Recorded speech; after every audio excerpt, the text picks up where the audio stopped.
Seigneur, que ta grâce, seule ta grâce. Nous voulons instaurer un état de droit. Et dans un état de droit, il y a une justice indépendante. Ce n'est pas à l'individu Félix Tshisekedi de commencer à faire justice.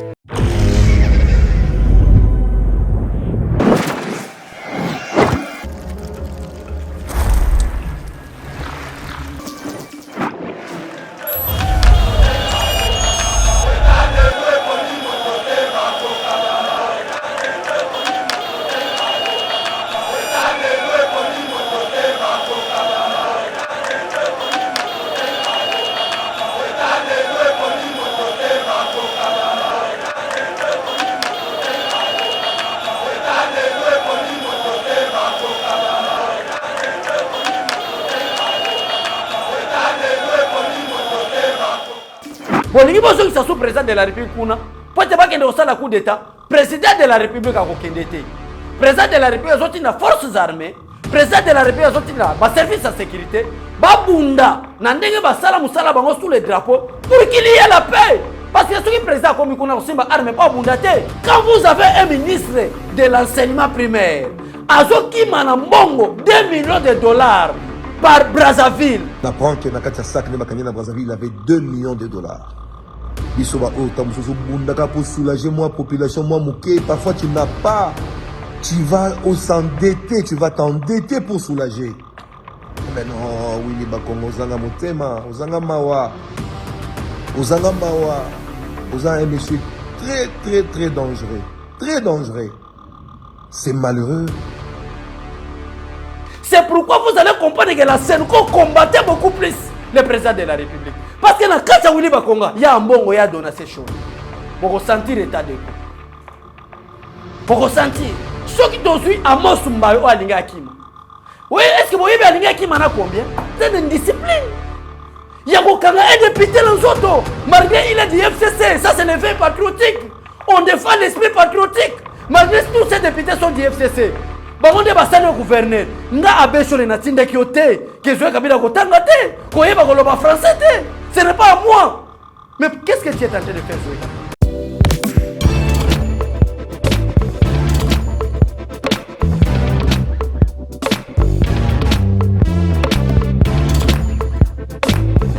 Conteneur yango todo sala adi londolé Feli Mosengo Feli tout ça la conteneur, ma voiture, tout na Kisasa, ma carton ils ont qui Kinshasa. Et en plus, la bonne chose, voiture na yo quand on a Kisasa, te prends pas la tête. Il y a la bisson, charger bilo qu'on a yo, te relivrer à domicile, sans un bon au teki, conteneur yango tozo sala, comme d'habitude. Ici 2020 comme en 2021, solo yango. Nous tous dans la place. Nous avons la place au charger conteneur, tous dans la place. Nous avons la vendre locale. Oui, conteneur chargement 300 €. Tu peux sur local au charger bilogo na yo, bilogo qui. Mais le système toi na moi ça la biso pas si. Tu recharger le conteneur bien. Et comme il pomme noir 15 jours. La salle va démarche Nazur enseignement habiter gouvernement entre Yangambuna et Bisso. Bazali un accord na bango va conteneur sur RDC fait ça la 15 jours na pont noir. Et tant que pont noir matadi eza une journée. Tu peux ça rapport na nani. Na bota papa za la robe moko. Mokonzi mboka luka solution. Masolo yango. Auto sala yango toujours tindika Feli Mosengo à suivre.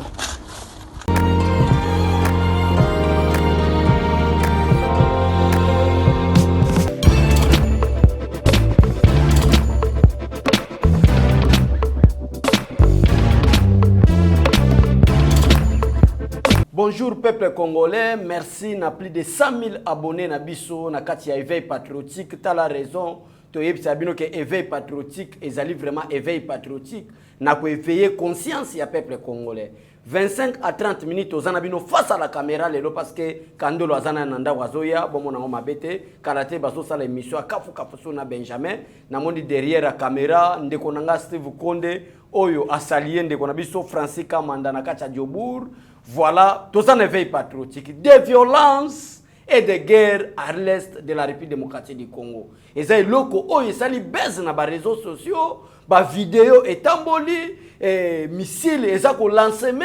Alors peuple congolais ba bengi biso ebele. Alors na bandi ko yoka bato ba bandi ko sala ba déclaration. Président Félix Tshisekedi akita à l'est de la République démocratique du Congo. Oh ngana lobi non. Félix Tshisekedi a se déplacé ne pousser biso to ya na kati éveil patriotique to sona bino moké. La guerre en République démocratique du Congo, c'est depuis Laurent Désiré Kabila. C'est depuis Joseph Kabila. C'est depuis des années et des années. Mais par la grâce de Dieu, nous avons installé le biso mawa, le biso président de la République au Azamou Namboka, président Félix Tshisekedi. Le territoire oyo, ADF, les groupes armés, chacun a la base na bango, pour ne peuple congolais, pour ne massacrer peuple congolais, na financement ya communauté mafia internationale, na financement ya République française, na financement ya Belge. Pour te nuire na intérêt peuple congolais, volonté politique au président Félix Tshisekedi nango akendango libosote. Ndenge bo moni ba makambo na ezongiso na est ya République démocratique du Congo. Ndezali kafumba na sujet on a lingina sele na bino parce que à partir ya makambo oyo esalemi à l'est de la République démocratique du Congo na côté ya Beni pe na côté ya Ituri ba lance et lancement ezo prouver échec ya Rwanda o ezo financement ya communauté internationale pour la République démocratique du Congo, oyo baboyi plan ya président Félix Tshisekedi opération Ganya-Ganya. Baboyi yango. Balingi ka ba financer ba groupes armés, balingi ka ba financer ba rebelles, bazwaka ba richesse ya République démocratique du Congo, diamant ya République démocratique du Congo, ba bien onza ba pesa ki biso, bazwaka ngo d'une manière illégale. Nde yango zomona to ye face à la caméra parce que à présence à partir de Makambo Betami wana, tout le monde présence ya président Kenya, président de la République du Kenya, Kenyatta Uhuru. Oya ye pour la coopération bilatérale entre la République démocratique du Congo et la République du Kenya. Je crois que si vous comptez à côté de cette vidéo, bon moni ndenge président de la République a sali communication wana face à la caméra pour na kotali sabino comment est-ce que coopération wana koleka. À toutes ces critiques qui consiste à faire croire faussement que nous n'allons pas ou nous ne réagissons pas à la situation de l'Est. Je demande à tous de bien se tenir parce que notre riposte sera impitoyable et nous jusqu'à l'éradication totale de cette violence à l'Est. On a informer le peuple congolais parce que tu as un message belé, tu as un appel belé, tu as bengi Trésor Lumbu. Makambo esekuna ezali ya solo to ezalo kuta tala ndenge batu bako kufa président de la République aluka se déplacer ngala lobi non et je profite de cette occasion pour mettre en garde bato bazalaka midi tongo pourquoi permet na président de la République la base a déjà déclaré le président de la République ne peut pas se déplacer parce que déplacement du président de la République eza ko pesa ba point na ba adversaire pour préparer un coup d'état président de la République akende na SAPI na armée pour akende ko bunda. Mais ce que le président de la République doit faire en tant qu'institution, c'est de donner l'argent, de doter des moyens. De moyens, on a des déplacements. Il y a le président Uhuru Kenyatta, dans la République démocratique du Congo, pour aider les militaires congolais matériellement avec des personnels militaires pour aussi ça. Des déclarations, il y a le président de la République, et c'est des répliques musclées et qu'on salement dans des semaines qui viennent. Makamba bagera a défini le bon mon sauté. Mais tout comme on a place on a l'obaka. Est-ce que le peuple congolais a vraiment la conscience patriotique? Est-ce que le peuple congolais a vraiment compris makambo biso to salaka? Ba déclaration na biso état donné ba journaliste, ba communicateur. Est-ce que to contrôle la gango? Au moins mutu moko afandi na ye émission aboni ko sala kaka ya ko sala ba déclaration ba militaire na franc bazo $20. Mutu muso ko sala na émission asa wana ka président de la République de 2 ans, qu'est-ce qu'il a fait? Aux moins les journalistes vous manquez des sujets ou des informations à donner ou quoi? Tala ba information ko pesa yango. Tala ba information ko pesa yango. République démocratique du Congo to uti na embargo. Na série ya Joseph Kabila. Oyo to ko somba char de combat te. Oyo to ko somba avion de chasse te. Oyo to ko somba ba munitions te. Oyo to ko somba même pas ba tenue pour les militaires. To uti na embargo. Si ko pays oyo so bundisa biso c'est clair c'est le Rwanda.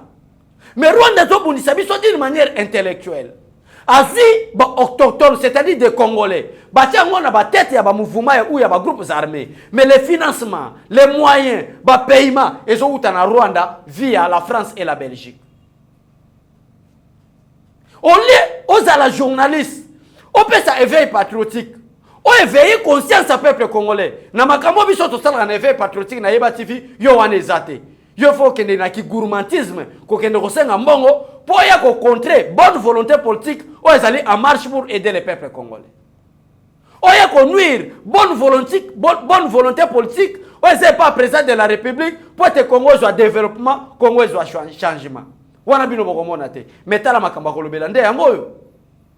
Guerre o e wumeli et marqué par embargo, par le trichement du président de la République, par la bonne volonté politique du président de la République, la République démocratique du Congo compte avoir des hélicoptères de guerre, des avions de chasse, des munitions de guerre, des tenues et des militaires très bien encadrés dans le front.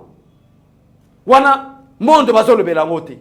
Monde bazo le belangote. Monde ba fandi calme, ba journaliste ba fandi calme. Bazo zela. Bamona ba lancement ba missile ba niko betama à l'est de la République ça ne va pas. Président de la République faut se déplacer à Kende. Bozala pour ça passer la coup d'état contre Félix Tshisekedi. Moi j'assume mes propos. Félix Tshisekedi jusqu'à présent c'est le seul politicien, seul homme d'état qui a la volonté politique. Ya ko yiba mongo à l'état te, ya ko sakana na peuple congolais te, mais ya ko tonga Congo pour te Congo Kende liboso. Alors bobani ko sala ba complot wana, na kata complot wana, cher conseiller du président de la République. Toboyi, toza clair na TV, président de la République, on est en train de préparer un coup d'état. Parce que, eza exemple, na kopé sabino ke, dernièrement, président Outi ozala na Goma. Bino mo makambo esalema ki, ba moni Jeep présenté les Oya. Auto blindé à président de la République, Jeep mais blindé, il y a président de la République, Zoya, il matin avion. Pour être pour balancer lance-roquette, avion et koufa. Ba policier belé ba mela ba champagne. Batebele ba sepela. Balobi oh Félix Tshisekedi qui maintenant Alexis Tamboma mazo sala intérim pour te Kabila sala. Bolingi bozo qui sous président de la République kuna pour te bakende au sala coup d'état. Président de la République a kokendete. Président de la République azoti na forces armées. Président de la République azoti na ba service de sécurité. Ba bunda na ndenge ba sala musala bango sous les drapeaux pour qu'il y ait la paix. Parce que ce qui président comme kuna osimba armée pas bundate. Mais alors vous voulez quoi? Ole bolo ba makambo boye bino non non. Président de la République, la campagne, c'est d'abord la volonté de Dieu. Ce qui programme le président de la République, c'est la volonté de Dieu. C'est d'abord la volonté de Dieu parce que c'est une complicité de la communauté internationale. La France est là, la Belgique est là, alors tu peux comprendre. D'ailleurs, la vérité est dévoilée en Olelo. Présence ya Uhuru Kenyatta. Derrière Uhuru Kenyatta, Bobo Sanate, dernièrement président de la République, a signé un contrat bilatéral dans le domaine militaire, dans la coopération militaire avec les États-Unis. Alors Congo, il y a une guerre mondiale et ça est au Congo. Parce que derrière les infiltrés du Congo, il y a tel que le Rwanda, il y a tel que le Burundi, il y a tel que la France, il y a tel que la Belgique. Il y a des pays très puissants qui sont derrière des infiltrés politiciens congolais. On a besoin d'exiger la balkanisation. Il y a la République démocratique du Congo. Alors comment est-ce que les Américains peuvent aider le président de la République? Il y a d'une manière officielle parce que on a fait un groupe de armées. Donc ça la nam aide africain. Il y a une présence à Uhuru Kenyatta. Et derrière Uhuru Kenyatta, on a dévoilé, il y aura des commandos au bazo kita réplique aux la musclé. Botala n'a pas sabino exemple beaucoup. Pour qu'on l'élise peuple congolais. Qu'on baille sa peuple congolais parce que nous sommes basa la wana. Et ça pour nous baille sa peuple congolais qu'on le bague Félix Tshisekedi azo kokate. Or que si le terrain makambo bango bazo lo bawana et ça bongote. Mikolo yebi makambazo sala. Koto bazo attaquer na kota Beni na kota Ituri, mais na Katanga za na kimia. Mais ozomona bazo lancer ba monnaie moko pour ko lo bague monnaie Katangé. Pour la Golobagete, Katanga, je suis déjà Mongolango, je suis banque nango, batamu sango na ba réseaux sociaux. Batebele babani ko tamu sango na ba réseaux sociaux. Pour la Golobagete, Katanga est devenue une république. Mais c'est non, aller à Katanga, il n'y a rien. Et ça politique à ba réseaux sociaux pour la décourager bino. Pour rendre bino faible. Le Katanga n'est pas une république, mais le Katanga est l'une des provinces de la République démocratique du Congo. Ba moné bino bozo mona wana, ezali message ya batuti, eza message ya infiltré pour ko décourager congolais o ezali banda mboka. Keta la président Félix Tshisekedi makamazo kokate. Mais comment on a bateau ba yekoli journalisme, bateau ba yekoli makambo côté ya peuple congolais ba média, tous corrompus, tous corrompus. Hein?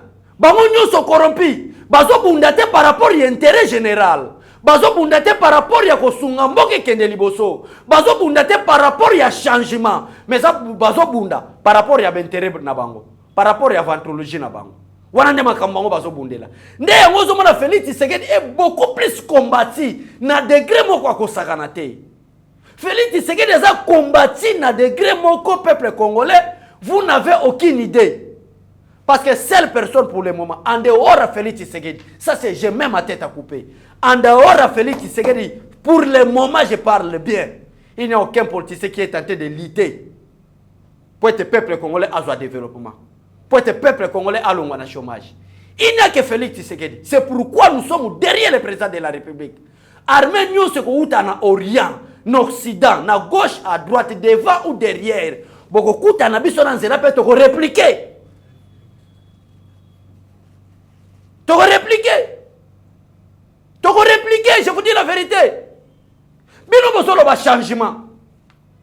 Bino Bosolo va 2 ans président Félix Tshisekedi. Qu'est-ce que le président de la République a fait? La liberté d'expression, vous ne le voyez pas. Ce que Mobutu auparavant ne pouvait pas faire. Laurent Désiré Kabila ne pouvait pas faire. Joseph Kabila y compris. Mais dans 2 ans, Félix Tshisekedi a Kokissango. Voilà la liberté d'expression. Et comme il y a la libertinage, vous voulez profiter de la démocratie. Voilà binobozo monangote. Makambo belé ba journaliste va interpeller bango lelo. Ce que c'est là régime Kabila, mais les baboma bango, na Félix Tshisekedi va libérer bango. Vous voulez quoi? Est-ce que vous faites vraiment dans plateau à TV? En âme et conscience, côté sa peuple congolais que depuis 1960, Tobanda Makambo, jusqu'à présent, tu as un président ou une bonne volonté politique, le roi Félix Tshisekedi. Combien de politiciens ont Wabasombi ma concession? Vital Kamerhe est seulement directeur du cabinet du chef de l'État. Mais tu as la concession à Sombi l'espace à 1 année, 6 mois. Maintenant, il y a un débat contradictoire. Awa. Steve Konda filmé Bisso, Atali Sabiso, ma concession Félix Tshisekedi a Sombi en tant que président de la République. Est-ce que le peuple congolais vous comprenez ça? Alors, c'est le moyen de comprendre. Il y a un président de la République, Babani, Makambagera et sa République démocratique. Ça, je vous dis la vérité. Les semaines qui suivent, après cette mission, vous n'entendez plus parler des ADFNAL. Saisissez bien cette émission. Il y aura des répliques très musclées. Il y a un moment où on va comprendre que les répliques Oyo et que Laurent Désiré Kabila, la guerre va retourner là où elle a commencé. Bon, on a régime Félix Tshisekedi. C'est un grand diplomate.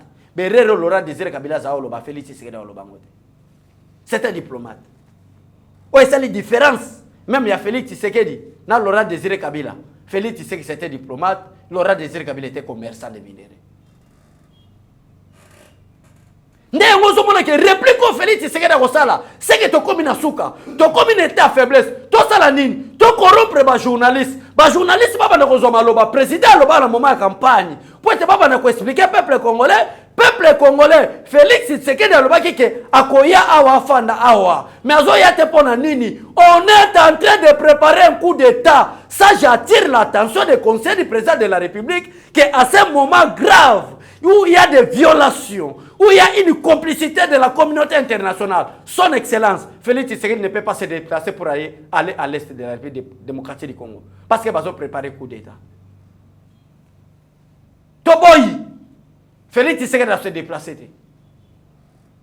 Vous parlez du changement. Vous parlez du changement.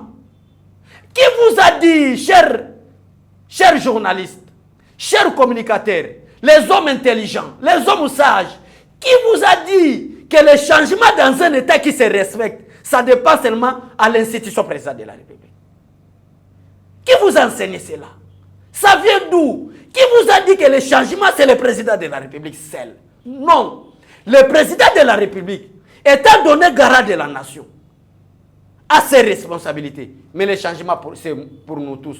C'est la raison pour laquelle, dans le début de l'émission, Félix Tshisekedi est combattu dans le degré de Saganate.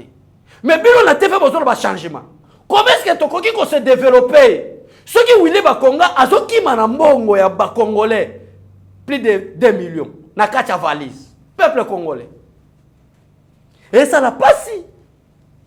Et ça l'a somme na motema. Marge ba pexinga na lobate siko makamba boy na okanga munoko ndenge nini. Makamba boy na okanga munoko ndenge nini. Batu baso yiba batu mususu, mais les attaques c'est le président de la République. Batu baso détruire moka batu mususu, les attaques c'est Félix Tshisekedi. C'est pourquoi pas pour Azaka Tshisekedi ou pour Azaka Muluba ou pour Azaka Mona Sphinx délimité. Pourquoi vous combattez Félix Tshisekedi? Est-ce que le changement c'est la personne de Félix Tshisekedi? Malgré il est l'institution numéro 1. Malgré c'est lui le garant de la nation. Malgré c'est lui le président de la République. Est-ce que le changement au Congo c'est seul le président de la République? Quand vous avez un ministre de l'enseignement primaire, Azoki Manambongo, 2 millions de dollars par Brazzaville, 2 millions de dollars sur le qui bat Tiango à la commune à Gombe. Dans le département, il y a électricité pour courir qui n'a raté. Est-ce que tu as le makamba courant?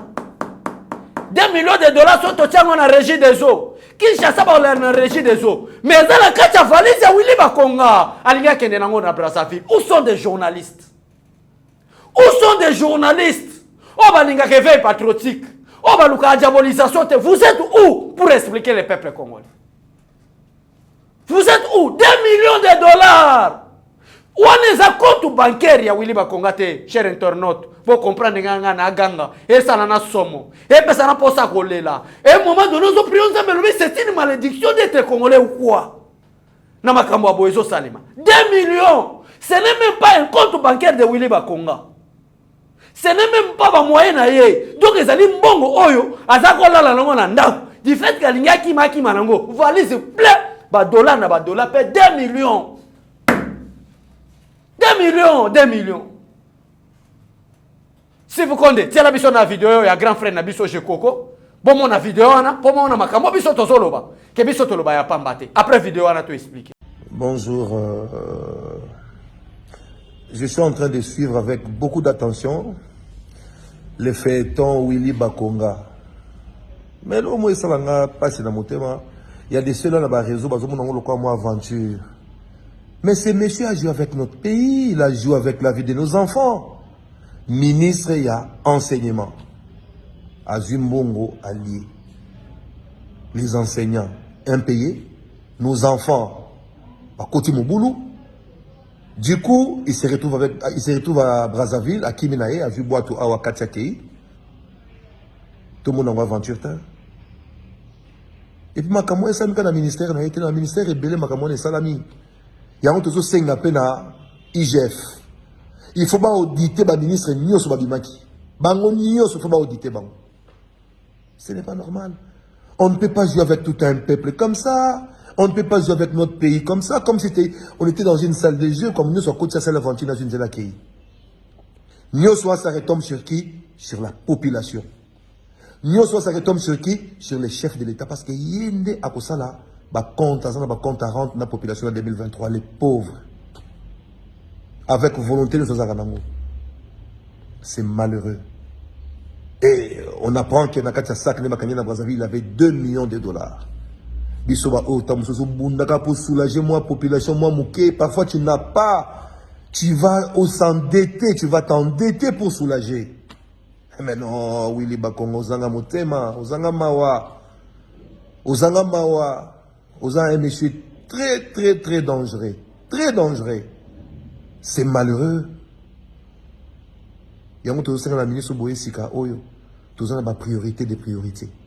Bitumba Est Bubunda Kesila. Nzala Esila. Banzela Ekota Maï Courant. Nyo sur ma kamebele. Parce que Mbalo Toko se laisser faire les sous-soutés. Nous devons protéger notre pays. Mais sitting, tout le monde a un goulou, tout le monde a un goulou, tout le monde a un goulou, tout le monde a un sitting, tu es démissionné, si tu as un goulou, tu peux avoir beaucoup de justice et justice ambitieux. Parce que beaucoup de gens ont un goulou. On a toujours que la peuple n'a pas mawa. Et puis, nous avons que la chef de l'État mawa. Parce que ça, la volonté, ça, Moussala. Mais entourage, entourage, Quand je dis entourage, ils ont entourage. Hein. Surtout, bateau, bazan exécutif, ba ministre, ba mandataire, besoin d'embo, quand tu besoin des chefs de l'État. Mais cette fois-ci, nous avons nommé. Willy Bakonga, Penza, dans. N'a pas na koluba ni pona yo. Tozo mona wande kono bazo sa ba kosoma maputa ko pesa ba wenze awana ba mombele ba kinga bana monga moyibi ko Sonia Soni Penza. Yango il faut moko pena ba loi musuni za ba pays asiatique et ya pena ba Congo to votango aw. Makama bo ba tshobina na stade ba betu masasi ba bumi makama sili parce que biso tozo souffrir ko le kabino. Wa pena moyibi moko hein. Voilà. Bino mo moni ba grand abiso. C'était grand. Que nous respectons si beaucoup. Tala makamba yesu bino wana que système à 2 millions wana to moni yango na Willy Bakonga mais ezala ba ministère nyoso ya Kabili bazala ba 2 millions en dehors de ba compte. Mais pourquoi vous attaquez au président de la République qui n'a que 2 ans au pouvoir, qui n'a que 2 ans malgré son 2 ans au pouvoir ba réalisation na ye elle est qui 32 ans Mobutu. Elle est qui 18 ans Joseph Kabila. Elle est qui 4 ans Laurent Désiré Kabila. Aujourd'hui, nous avons la liberté d'expression. Aujourd'hui, nous avons une justice équitable. Un peuple congolais. Pourquoi tout ça vous attaquez au président de la République? Tant que vous connaissez des voleurs. Tant que vous connaissez bateau bazo piller mboka. Tant que vous connaissez bateau bazo bunda pour la intérêt na biso peuple té. Mais bazo bunda pour la intérêt na bango ba makangu na bango bana na bango ba famille na bango. Mais pourquoi attaquer au président de la République?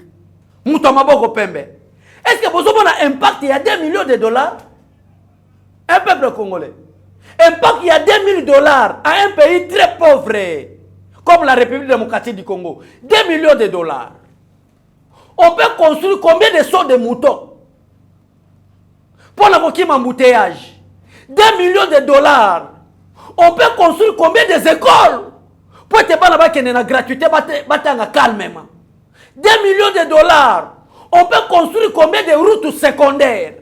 Est-ce que vous connaissez l'impact de 2 millions de dollars? Or, ce n'est même pas encore compte bancaire à Willy Bakonga.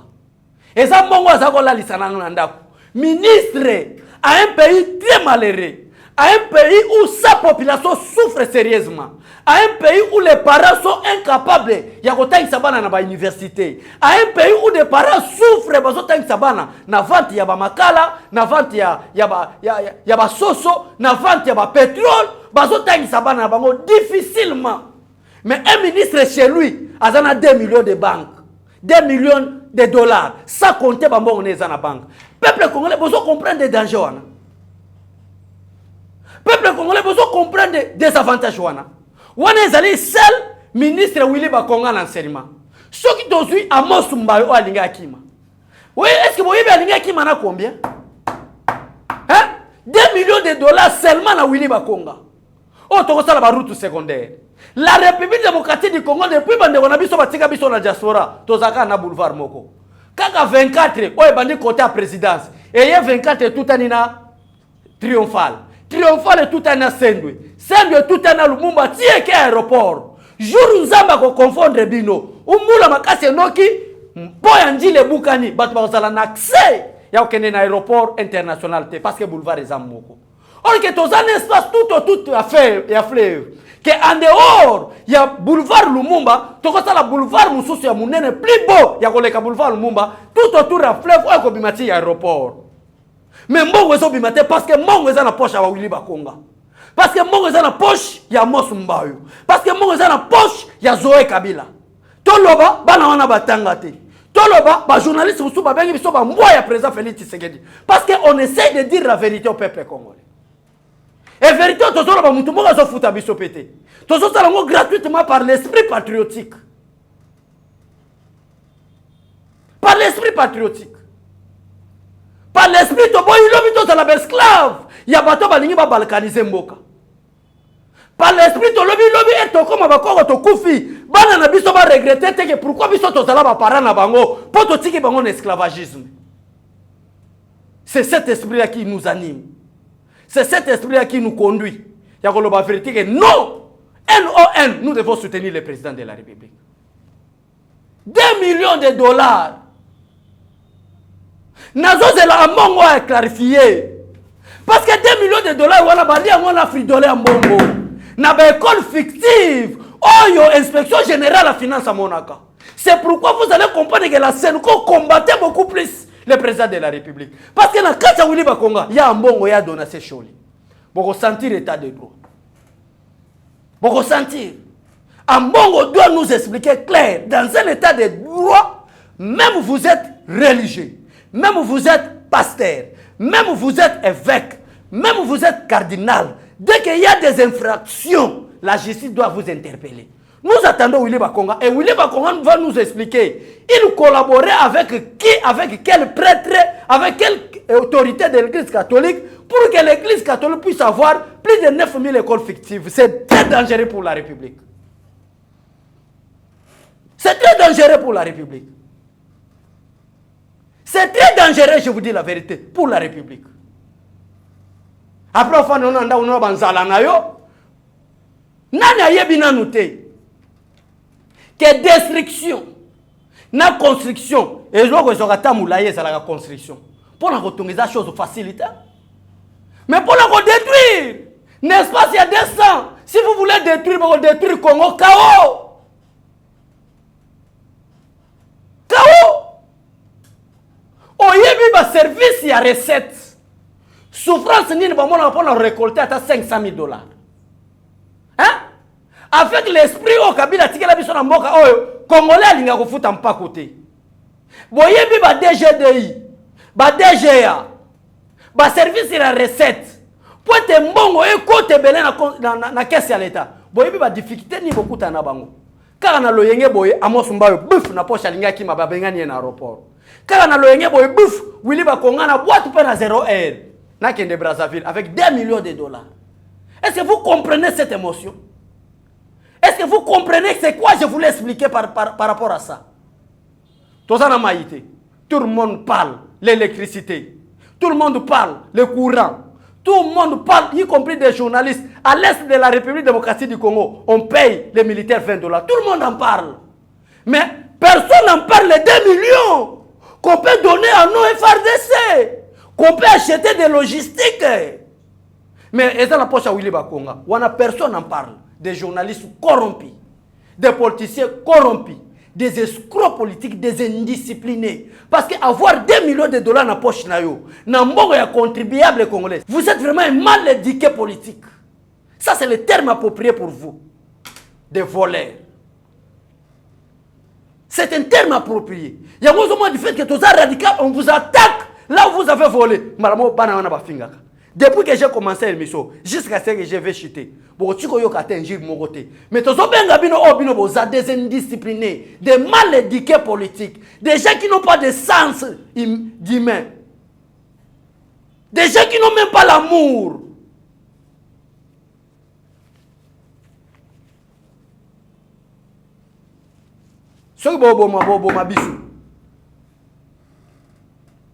Pour la président Fati, Bisso te comprendre que la vision pour sauver le Congo, c'est lui. En tout cas, si vous allez tirer, vous allez nous tirer tous. Ça, je vous dis la vérité. Nous allons attaquer. Et ça la battu à Bemba. Et ça la battu à Katumbi. Bisso na bino nyoso toza na union sacrée. Depuis président de la République, a eu pouvoir oyo. Programme ya IDPS to tiango na mouvement.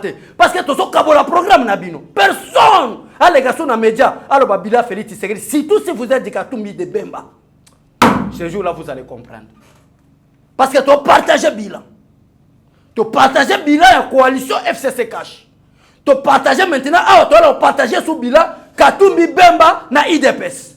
Na yoka mutu moko Katumbi to Bemba te. Alors makamba bilan ce jour-là, na okende boloko pona ko attaquer bino na ba arme moko non conventionnelle on a bimisa na noté. Ça je vous dis la vérité. Na yebi be CG olingata makamo na beta boy CG o pesa nga conseil tchaka na si. Mais trop c'est trop. Parce que bato on a un jour pe bilan tala bo sala ka erreur. D'ailleurs le 24 investiture au gouvernement bon mon abiso na roya na couper na couper na olata vraiment couper cinglé na jaquette likolo. Tokoya parce que ça la vie ou la mort là-bas. Toko kanga parler du peuple vous allez comprendre. Trop c'est trop. Trop c'est trop.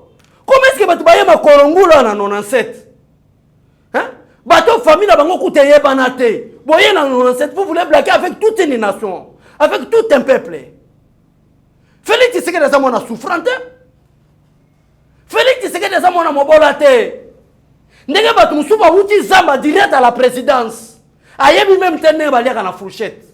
Ayebi même pas neni bafana na salon d'honneur. Direct à la présidence. Il faut passer une année et demie pour dire que vous êtes un homme d'État.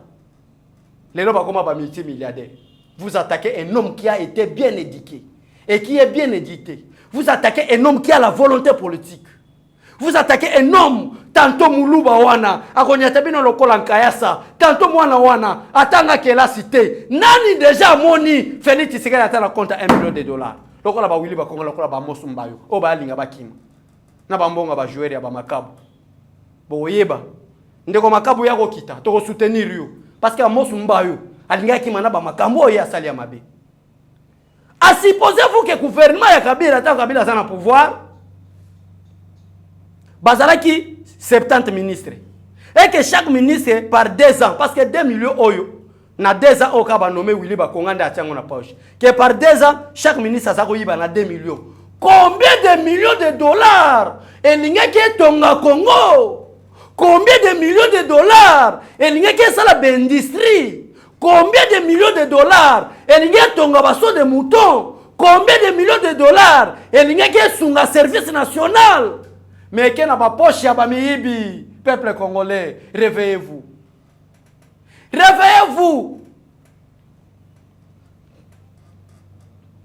Bafinga biso na IDPS bazo ba parce que to la vérité. Au Congo ba congolais ba lingate ba to ba kenda très direct na vérité. Yango komona Tshisekedi wa mulumba zalaki mal entouré parce que en lui était que rien que la vérité. Et to opta vérité tient Tshisekedi wana et comment partage na biso. Ndé des aventuriers journalistes. Des aventuriers politiciens, mais nous disons des choses qui sont vraies.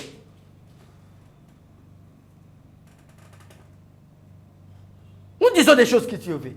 Même la parole de Dieu, Willy Bakonga, Amos Mbayo, M. Kabila, M. Zoé Kabila, Madame Jeannette Kabila. Même la parole de Dieu, vous ne pouvez pas lire. Où la parole de Dieu déclare à quoi sert un homme de gagner toutes ces richesses du monde, mais de perdre son âme. Vous gagnez trop, mais le peuple souffre. Vous gagnez trop. Avec tous ces immeubles que Willy Bakonga a tongi. Avec toutes ces écoles que Willy Bakonga a tongi. Mais Willy Bakonga, avec toutes ces écoles fictives, qu'il a coopéré avec quelques autorités de l'église catholique pour piller l'État congolais. Avec tout ce qu'il a fait. Mais Willy Bakonga est tenté toujours de voler l'argent du contribuable congolais 2 millions. Peuple congolais. Après, papa, telle la mission Makamba, SAPI. Félix Asoma Munduki na nini? Soki ba ministre bazo sunga ete bazo yiba. Félix Asoma charge de combat na nini? Soki ba ministre baza na 2 millions na ba poche. Ah, peuple congolais, abat le tribalisme. Un mot de personnes qui travaillent pour l'intérêt général.